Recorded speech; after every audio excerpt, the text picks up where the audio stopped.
I mean, you're better off on the toilet. Yeah, just watch something on Netflix or something.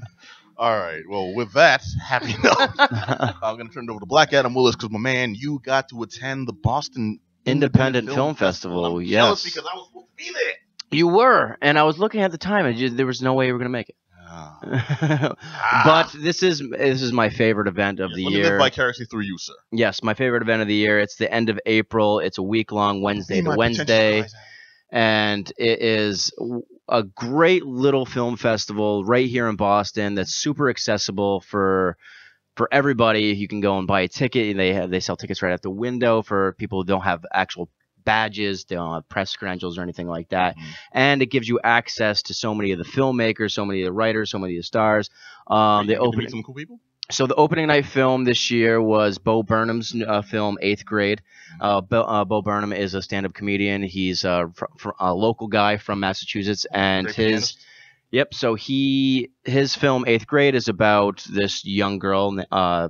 The actress is Elsie Fisher, she plays this girl Kayla, and it is about her last week of 8th grade before she goes to high school, and she has no friends, and she's really awkward. She's a pretty young girl, but it's mostly about he was saying he wanted to make a movie about social media and about the internet, and the biggest character in this movie to me was the presence of the internet in these kids' lives, and he said he was going through this kind of depressive state, and he linked it to his time online and saying that was exacerbating his feelings towards being like alienated and things like that. And so he found fiction, or was this a character study? This is a character. It's his personality and his feelings in this. He identifies with this 8th grade girl. You know what I mean? Which most people who doesn't?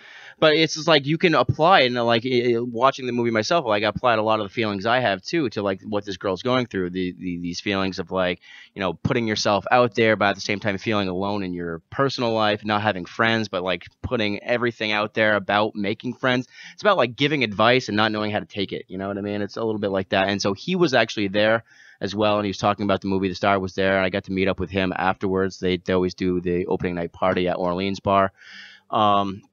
It's a great film festival just for that reason. Like anybody can go who happens to see it can meet these guys, hear what they have to say about the films. Chris Cooper was there.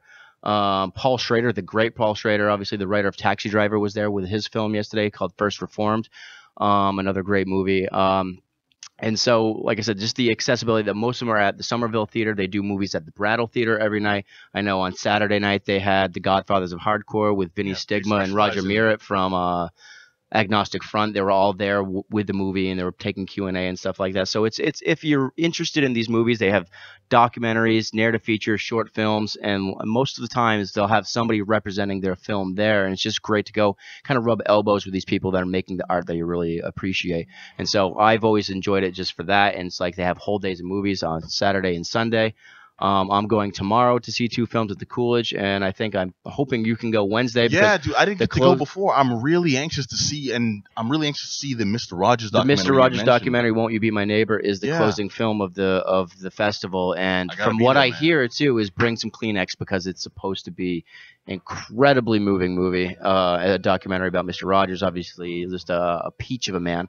It's a beautiful day. Are the puppets in it though? That's what I want to know. I think they'll probably talk about them though, and I was talking with some people about the movie. I was saying it's just like in these divisive times when everyone has coming at whatever topic it may be from all these like really radical angles, and people are applying their personal beefs with whatever to everything. It's just to talk about hashtag Kanye. Yeah, hashtag that for sure. And so talking about this guy who's just pure. There's in this documentary. There's nothing like there's no skeletons in the closet. There's no like and he had a thing for young girls. Oh, like Mr. Rogers was great on screen, but he had a drinking problem. It's like no, this is just a pure guy who believed in love. Of him possibly being the Vietnam veteran who was just like this ill military assassin who then decided to like wash his hands of like his hardcore violent history and become this very pleasant children's show host. And if that would be interesting. It's a little far fetched, but I prefer the guy that just happens to be a naturally sweet man. It's still just a cool thing to have in the back of the head. Right? Yeah, it makes you feel better. I know, but like I said, this is let me have this. No, you won't. I won't give it to you. But yeah, I'll be back next week to tell you what I think about the last few films, as you will about the last doc. But all I can say is every year this is one of the best weeks of the year for me. At the end of April, the sun's out usually.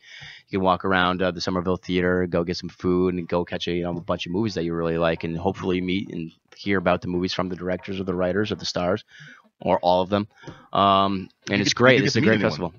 I met Bo Burnham the first night. Yeah, Nice. I took a quick, really awkward selfie. I wanted to, because I'm not good at that. I was gonna hand somebody the phone. He's like, I don't got time. You got to do a selfie. I was like this. Had the weird like claw in the front of my face too. It was like all black. Yeah. Wait, that's not how you take all your pictures? No.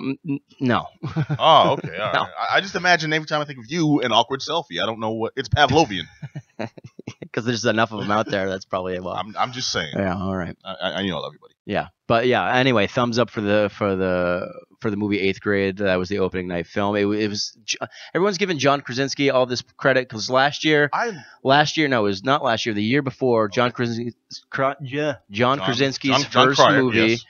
Was The Haulers, and that's why I always crap on John Krasinski because he made the movie The Haulers, he directed it, and it is such a hot piece of garbage. And I didn't like A Quiet Place either. Good. There are a lot of overly done tropes in it, and it wasn't actually original. You're breaking the only Pat's thing, heart. the Seriously. only thing original in A Quiet Place. The only thing original in The Quiet Place is that they used sign language and there was a deaf character. Agreed. That was the only part to me that was old hat. I remember a TV show that ran.